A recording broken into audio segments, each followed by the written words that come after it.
那这个工程呢，大概有383公尺的一个护岸的一个整治。那其中呢，我们还有再加上32座的一个固床工。那我们在旁边的一个护岸整理完之后呢，也铺设了一个稻草席。那我想这个工程完成之后呢，能确保我们整个松脚溪还包含它主流的一个避免土石冲刷，保护我们河岸的一个安全。那它在整个河道整治完成之后，当然对我们的那个二仁溪的下游来讲，它也确实有做到一个保护的一个程度，它避免土石的一个冲刷，而且它增加一个河道的一个通洪断面。感谢市政对那个野溪的整治原本像如同后面这样子杂草丛生了那个水位一直在高涨没有疏浚那个淤土淤泥特别的多了其实百姓最怕就是淹水淹水一到的话，整个财产整个家住屋都很难去解决了。所以透过这次野溪的整治造福第一番所有的百姓的福祉。掌握市政3分钟，台南进步向前冲。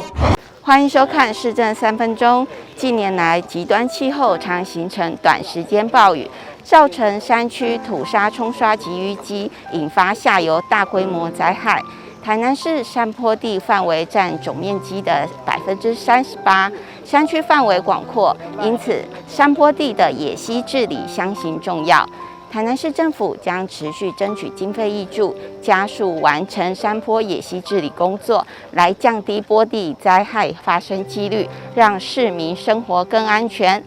来听听韦哲市长怎么说吧。关庙区田中1号桥的这个上下游整治可以得到一个非常明显的这明显的一个对比，在桥的上游段就是完全是杂草丛生。然后这个完全是土堤，然后其实也没有土堤，是土的岸，河岸。那在这野溪是无名野溪这种无名野溪坦白讲是很多的如果说不好好整治的话，就土石会一直崩落下来造成夹带大量的泥沙，一直到下游的河段，那河岸河床就会垫高，那每次整治就是旷日费时，而且事倍功半。那如果我们在上游先把它这个整治起来，可以看到这个桥的一边上游段是还没有整治，下游段就已经整治了，就完全有天壤之别。总之要把过去常常发生的这个水患在今年未来能够降到最低，对民众的生命财产安全的保障是提高到最高。我们会再努力，这种治水的工作没有最好了，只有更好。那唯有持续的投入这个经费，以及我们好好的自主管理会做好。我们地下游有很多防灾社区，那上游有很多野溪整治，从民众自发的防灾意识，跟我们上游的政府的这个工程努力，希望能够治山防洪的工作能够有一次比一次更好的这个成果。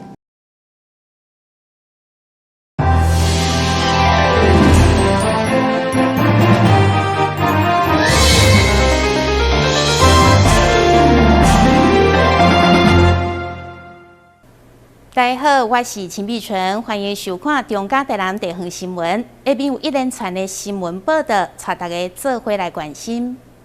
请启动！哇，我们电商平台3.0揭开序幕。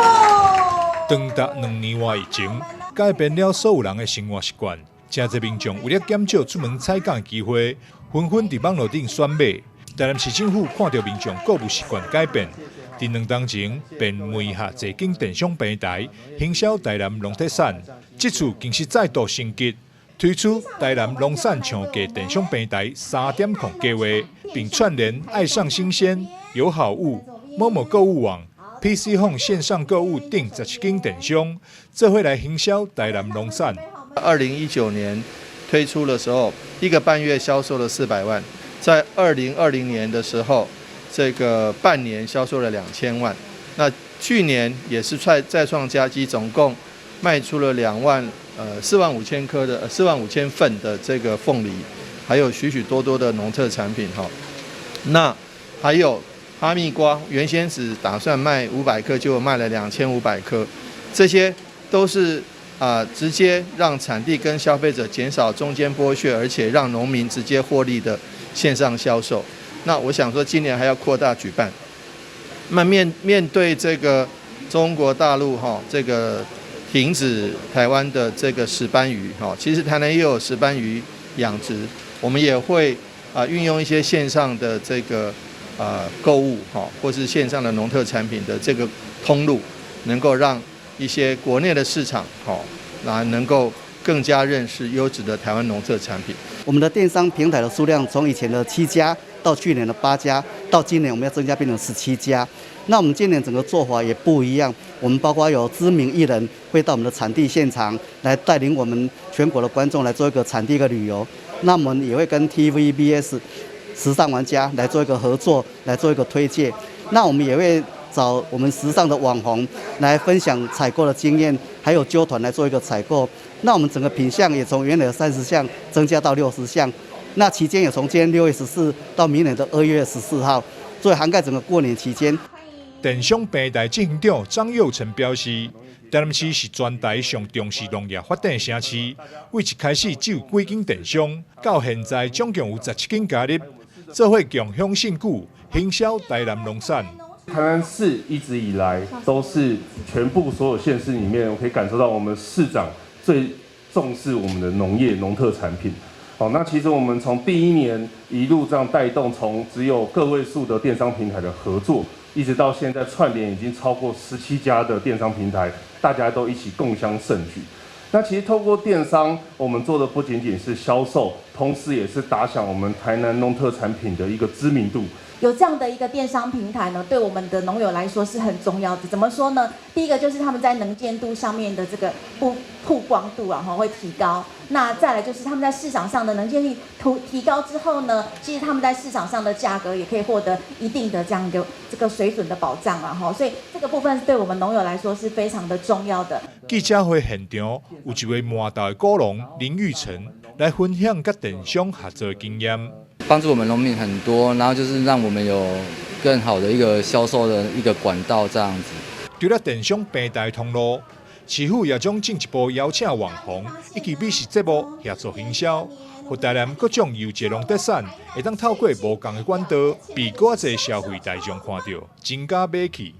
台南新闻张硕维采访报道。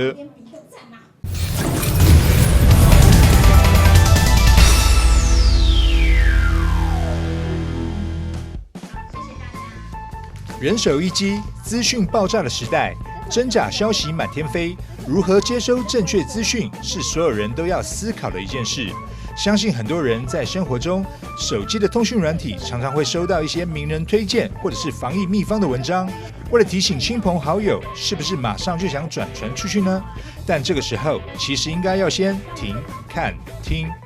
威廉王子公开比中指，这样子应该很多人就是观众看到这个标题就会想点进去看。可是这时候呢，我们再转个方向，大家看这，刚刚是比中指哦，转过来了，是比3哦。嘿，是刚下车，然后甲媒体讲，阮兜的某阮的王菲生了第3个小朋友。接收资讯，除了要先修蛋积累、停看听以外，中嘉宽频媒体识读宣导团队也整理出了查核8步，包含了解资讯来源、查核作者是谁、检查发布日期、摒除偏见来分辨、详细阅读内文、佐证资讯可信度、内容是否太夸大，以及向专家请教等步骤，教了大家轻松辨别真假消息。实用的课程让参加的社区民众全都收获满满。都像一些尝试啊，防疫的尝试，还是被诈骗集团骗走。有一些新闻我们要自己判断正确，不要盲目的看什么新闻你就认定它是真的新闻，要自己有判断能力啊。今天这个课程设计得很好，然后可以让长辈们知道一些讯息是如何去判断真的跟假的，因为现在讯息太多了，然后真真假假一大堆，可以让长辈可以简单的判断出真假，这样让长辈受益良多。中嘉宽屏媒体视读宣导，所有的课程全都是免费，而且为了增加民众学习动力，也在活动中准备了精美的抢答礼，送给答题答对的民众。中嘉宽屏双子星3冠网有线电视总经理陈建春，欢迎对课程有兴趣的社区、学校机关踊跃洽询媒体视读免费报名专线06-281-5194转8516许小姐。媒体视读赞。记者张硕维台南报道。虽然现在市场欠工，不过失业找无头路民众也是一堆。不管是职能无稳定，也是无一技之长等原因，劳动部分嘉南分署长透过拍开职业训练的这道门，就希望让需要民众来这练功夫。请启动。象征受训学员开启成功之门，迎向美好未来。职人齐聚，实现愿景。我们有看到我们分组有这边远到40公里以上距离的学员，我们提供宿舍1个月清洁费只要300元。那有些人很关心说，在这边吃的怎么办各包括现在物价通膨的很厉害，但是我们有自有的餐厅，3餐只收130元那如果不吃早餐、晚餐，光中午受训期间的便当，我们50元50元菜色至少有4样菜那汤跟饭都是无限供应，所以我们笑说学员进来的时候本来拢无啥营养不良，结果结训的时候大家拢胖10公斤所以这边可以学到技术，然后又可以有的身强体壮这是一个很好的职训技能的养成中心，欢迎大家踊跃来这边学技术。分署长相当感慨表示，政府这么好的资源，甚至符合资格民众1个月才300块，就当大家专心学习。不过真侪人也是唔知影，所以会长都来邀请学员来分享因受训练的心得，见证学习的环境甲师资以外，嘛特别打造3D 虚拟智慧场馆的系统。透过360度的情景互动来消解30门训练课程，让民众不免出门，得当认识相关的资源。云嘉南分署今年特别有建置虚拟的这个场馆的导览那目的是因为分署地处会比较偏远，那很多的乡亲跟民众对于各项的职业训练的种类不是很清楚。那如果要来到实际上的场馆参观，我们都非常的欢迎但是因为现在疫情的关系，那也有一些乡亲是因为比较远我们会欢迎他们就借由现在的资讯网络科技，进到我们这些虚拟的网络场馆里边，先去做职业兴趣的探索了解我们里边各职业职种的内容，还有场馆设备的样貌之后，那如果有兴趣就可以来进行报名所以现在不管是实际上的这个空间或者是虚拟的网站都很方便。那欢迎我们的乡亲能够踊跃来进行这种虚拟网站的实境的参访。分署表示，每一档因至少开办65个职前训练班，会长嘛特别定限网络行销班，包括画图软体、影像编修等创意商品的结婚成果，让需要民众来参考。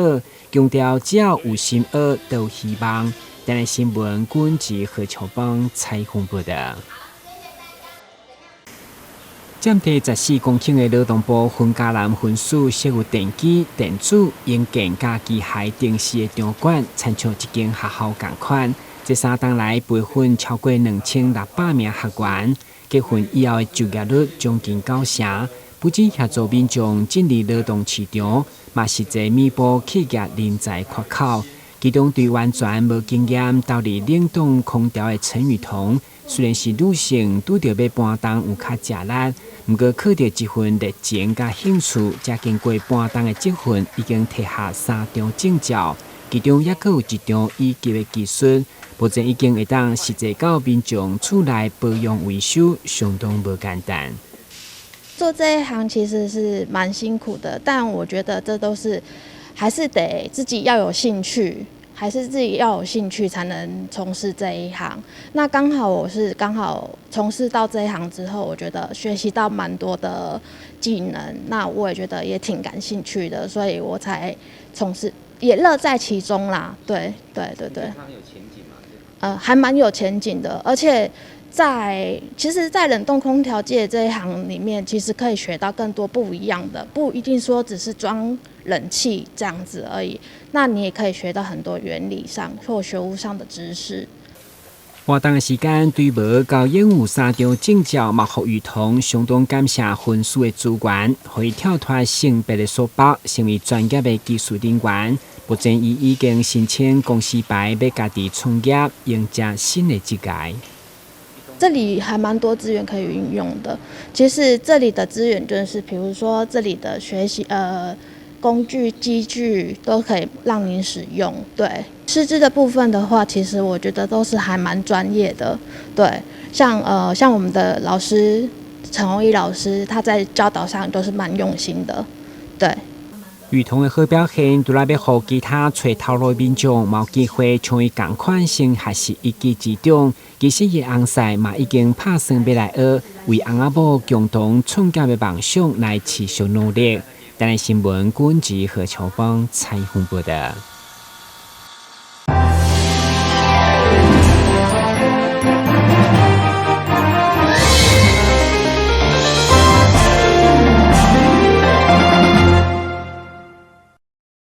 虽然药师配药啊，拢会依照作业的标准3读5对，不过科学中药伫咧调配以后，小可无注意，可能会因为人为或者是机器的因素，造成药品的品项或者是剂量的错误。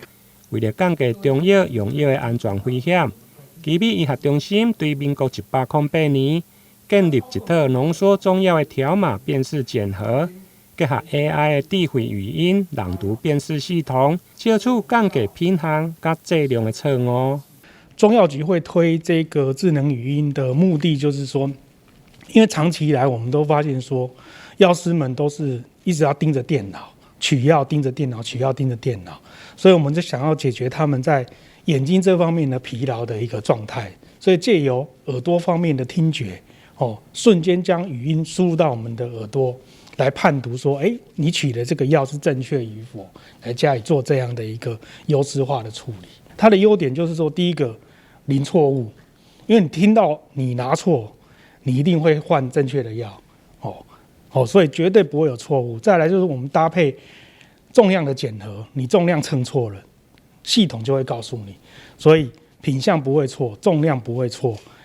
那包数也不会错。因为我们连自动分包机也导入一个智能化，就是说，假设你包的数量跟医嘱的数量不同的话，系统马上会告诉你一个相关的一个错误讯息。不管是浓缩科学中药，或者是单片的药材，透过瓶身的条码扫描，或者是无线蓝牙扫描药材的位置，不但调节速度紧、正确性高，而且对着药师调节压力嘛相对降低。2年来，药师对系统的使用拢相当的满意。台南新闻林根采访报道。将 Q 弹的凉皮装进碗里，加点红萝卜丝和小黄瓜，再加点豆芽菜，最后淋上独门的酱料，还有秘制的辣油，一碗凉皮就完成了。用筷子轻轻搅拌，让每条凉皮都裹上料汁，看了就让人垂涎3尺。老板说，这可是外面吃不到的口味。就像我们家隔壁的卖面的，他的面没有了，有专门制作面的批发。凉皮在台湾，目前在台湾没有人做这个行业，所以我们必须就透过自己的双手，用手工去做。纯手工制作凉皮的制作过程相当繁复，通常都得前一天晚上就开始准备。老板每天秉持着用新鲜食材手工制作，就是想让客人吃到最道地的传统美食。今天吃到的凉皮都是昨天晚上做的，昨天晚上做好，今天早上蒸，蒸好，切，然后我们才能做出一碗完整的凉皮，交到消费者的手上。一道一道工序，简单的一碗凉皮却藏了大学问。而最让顾客欲罢不能的独门料汁，究竟藏了什么秘密呢？让我们来听听老板的说法。因为这个酱汁当然是在中国大陆的他们的特色小吃的文化里面，他们专业人士自己调做的。那我们有荣幸，这个认识很好的师傅，也愿意教我们。我们每一样食材啊，里面有中药材，有辣椒面、粗面、细面，所有的食材包括醋，都是从大陆运过来的。为了讲究口感与调味，老板特意从中国大陆运来部分食材。虽然店开不到1年，但已经累积了不少忠实顾客。尤其夏天来上一碗，清爽的口味让许多人都爱不释手。记者邱建勋、林嘉义高雄报道。长辈躺在诊疗椅上，张开嘴让牙医师检查牙齿。崭新的诊疗室和医师温柔的态度，都让长辈看牙的情绪缓和许多。但其实这里并不是牙医诊所，而是牙医师公会受到卫福部的补助，将牙医诊间进驻到社福机构里头。卫福部社家署呢，每年都有例行性的补助这种老年医疗机构或是特殊需要机构的话的一些经费。然后很高兴，去年全国3家的辅助单位都在我们高雄市，然后它辅助完后，我们高雄市在卫福部的支援下，高雄市牙医师公会整体的配合下，我们在短短2个月里面把所有的建制完成。长辈不用移动，在养护中心就可以做牙齿的例行检查。而牙医师公会也特别提到，尤其针对失智长辈，这项服务更为重要。将牙口保健做好，能够正常的饮食，生活品质相对的也会跟着提高。你教他怎么刷牙，那是很麻烦的。那失智的部分的话，其实我们它的牙齿的掉落大概平均大概有13.7多颗。那一般的话，我们智障的朋友的话，缺牙率才3点多而已嘛，所以相见失智的部分是我们政府应该去重视的。牙医师公会派医师轮流值班，上下午各一位，在燕巢、仁武以及大寮都设立牙科诊间的据点，为长辈提供更贴心的服务。这里面服务的项目基本上有配合市政府老人活动夹的筛检帮这些长辈制作公费的老人活动夹，还有一般的健检还有那个需要治疗的紧急处理拔牙一些行动不方便的患者，这边都有专门的医师为他们照顾。全新的医疗器材，再加上有这么多有爱心的医师轮流看诊，相信不仅仅是长辈，对于家属来说更是安心不少。记者邱建勋、林嘉义高雄报道。跨过像蜘蛛网般的绳索，手脚并用，爬上一阶又一阶的木块，来到一个大平台。前面的木板可以漏下去，也可以拉着绳索垂掉下去。小朋友们都玩得兴高采烈。这其实是中山大学的学生们自己设计、动手做出来的游具。可以拉绳子走下去，而且还能溜滑梯，